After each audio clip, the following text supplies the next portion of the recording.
Imagine if every time you filled your gas tank, the receipt included not just the dollar amount, but a note reminding you of the wildfires, rising sea levels, and health crises caused by carbon emissions. What if pollution actually had a visible price? Good morning, everyone. Today I want to talk about a policy that would make that price real, a nationwide carbon tax. This is an idea backed by economists, scientists, and countries already seeing success with it. But more importantly, it's a policy we desperately need to fight climate change here in the United States. My goal is to persuade you that the U.S. should implement a nationwide carbon tax to reduce greenhouse gas emissions and protect our shared future. We'll look at why this policy is economically sound and effective, why it's morally justified, and how it has worked successfully in other countries. Let's start with economics. A carbon tax puts a price on each ton of carbon dioxide released into the atmosphere. By doing this, it encourages polluters to innovate and reduce emissions, while making clean energy options more competitive. According to the World Bank's 2022 State and Trends of Carbon Pricing report, over 45 countries currently use some form of carbon pricing, including taxes. Here is a map from the World Bank's 2022 State and Trends of Carbon Pricing report showing purple countries in compliance with the Act, green countries crediting for the Act, and blue countries using both crediting and compliance.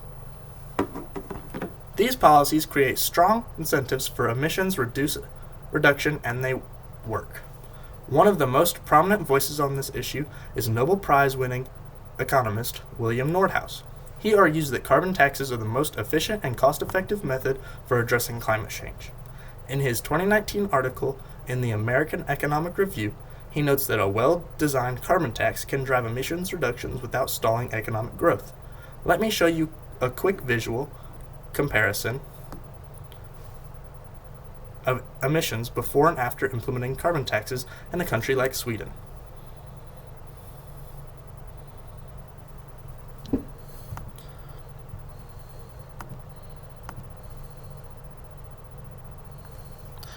Here you can see Sweden in 1991 implemented their carbon tax, and from 1991 till 2025 you can see a steady decline in their carbon releases.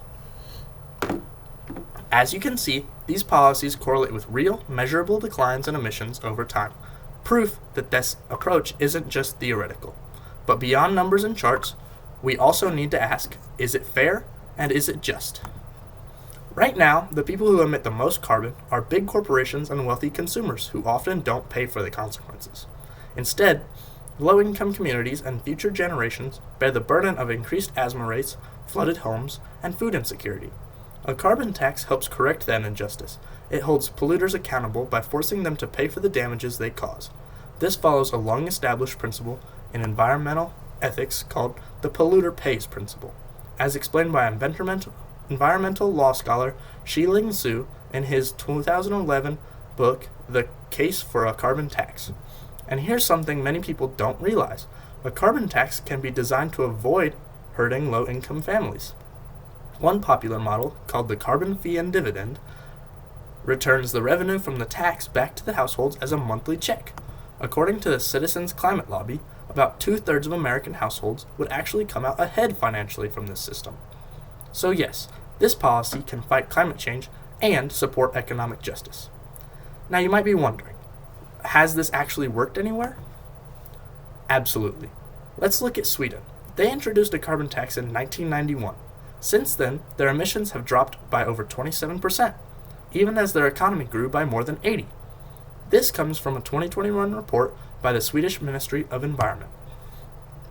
Or take British Columbia, which introduced a revenue-neutral carbon tax in 2008.